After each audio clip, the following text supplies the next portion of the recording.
Hey guys, Haito here, and today we're doing What If Tanjiro was Sukanas vessel. I'm using this what if to branch out into other franchises, and particularly away from Naruto, because if you look at all the what ifs on the channel, they're all, at least partially related to Naruto. Which is a bit of a problem because I don't want to make my identity the Naruto what ifing channel. I want it to be the what if channel of lots of different animes. I want this channel to be able to not die until I want it to die out, because there's going to be new animes that come out eventually, and I can just make what ifs on them, if you get what I'm trying to say. Like, basically I want this channel to have a life outside of just one franchise, so this is what this wife mainly is about to accomplish. Anyways, let's just get straight into it. Chapter 1. That didn't taste nice. Tanjiro felt the now cold touch of his sister. He didn't want to believe this was reality. He felt like he was in a vivid nightmare. All he saw in his mind was the image of all the bodies. He saw the bloodlust in his sister's eyes, which yearned for his flesh. He couldn't believe this was her.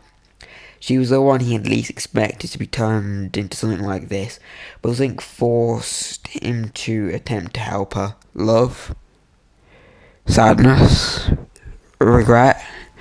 This isn't you, Nezuko. Look at your big brother, please stop. Tanjiro pleaded. The only thing that kept them apart was a hatchet handle. They wrestled in the snow. Snowflakes drifted on Tanjiro's face. Suddenly he remembered something. Flashback.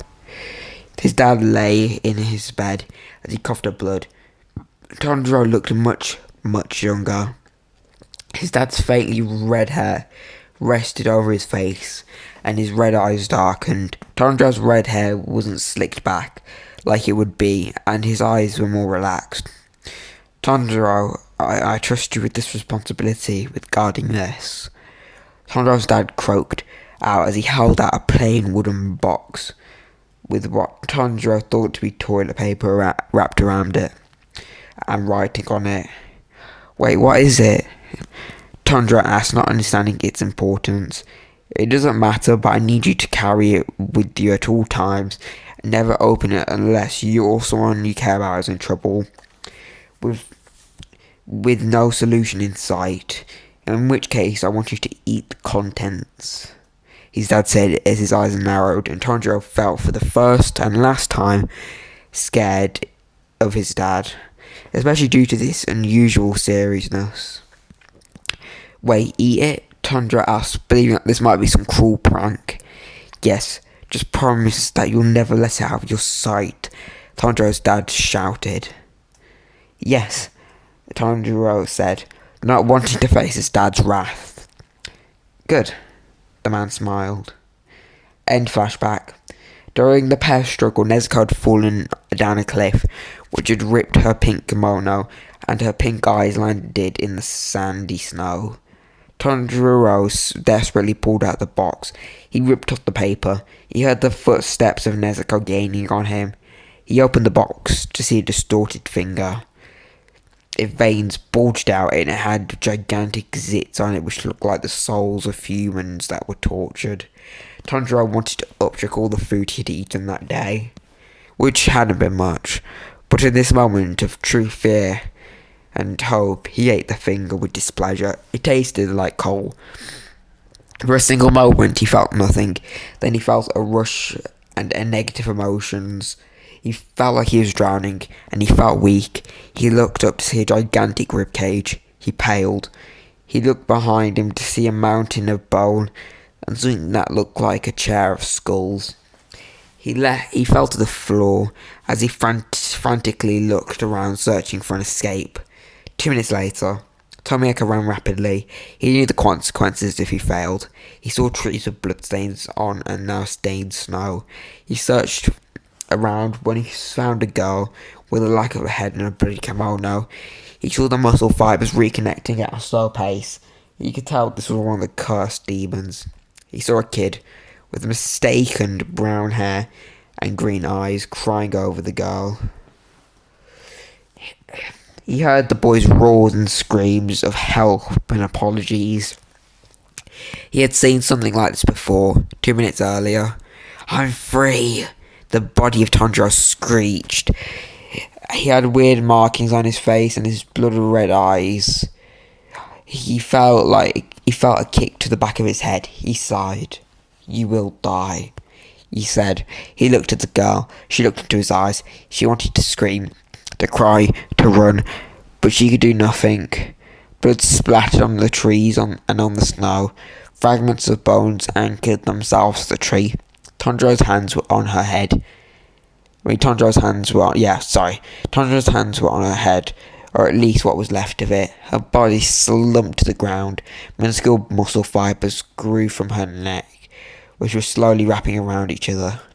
"Oh, you're not dead? Let's fix that." Tanjiro's voice spoke in his mindscape. Tanjiro's mind shut down as his sister's head was crushed. Somehow he knew that what was going on. He fell into the ground. He was in an endless pit of what he thought was water. He refused to allow this to be the end. He flapped his arms in the water. He slowly swam above the water, and when he did, he opened his eyes in the real world. 2 minutes later, "Nezuko!" the boy screeched. "Please come back. I'm sorry." Tanjiro bellowed and quietly begged for his sister's return. Tomioka looked on, not knowing what to say.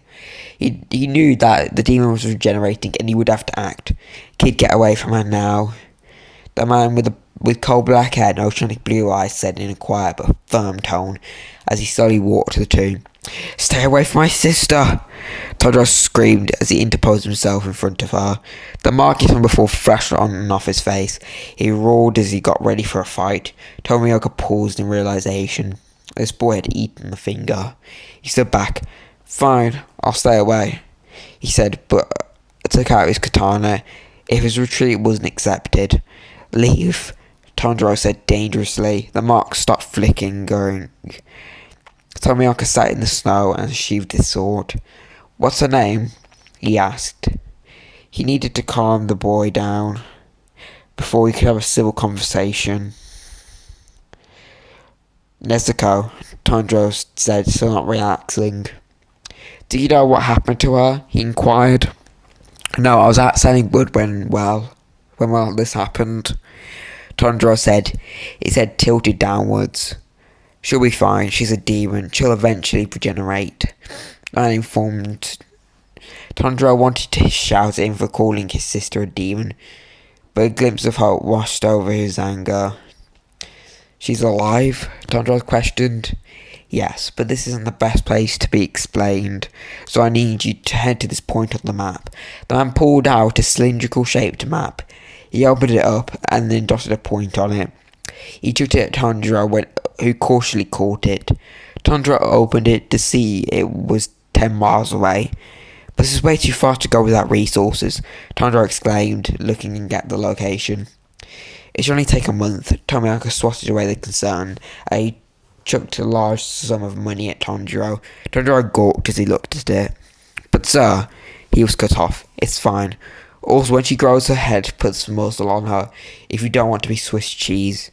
One other thing, as a demon, if she's touched by sunlight, she'll instantly die," the man said as he picked himself up and left.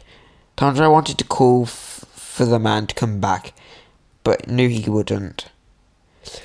3 weeks later, Tanjiro was sent through a tree. His head was bleeding and his blue outfit shredded. His sister was in a pool of her own blood, and it seemed hopeless. A 10-foot demon had emerged on their way to the destination. They were so close, only through forest, and they would be there. Tanjiro heard a voice in his head scream he had the power to live, if only he would allow it. No. Allow him to help. He had refused, but now truly considered it. He trembled to his feet when he looked at the demon. He was about to give in when a burst of fire cut through the demon within a flash. "First form! Unknowing fire!" a man exclaimed as the demon's corpse slid apart, then thudded to the ground. Tanjiro stared wide-eyed at what supposed was an angel undercover. "Oh, hello there. I'm Rengoku." And that is the end of chapter 1. I really do hope you liked it. I did put a decent amount of work into it. If you've got any complaints, got anything to say, tell me. I want to hear it, to be honest. Anyways, with that, yeah, that's kind of it, to be honest. If you do have what if suggestions, I'm begging you to please tell me, because I do really take these what if suggestions into consideration, because I do like, doing what you guys suggest. But yeah, anyways, see ya. Bye.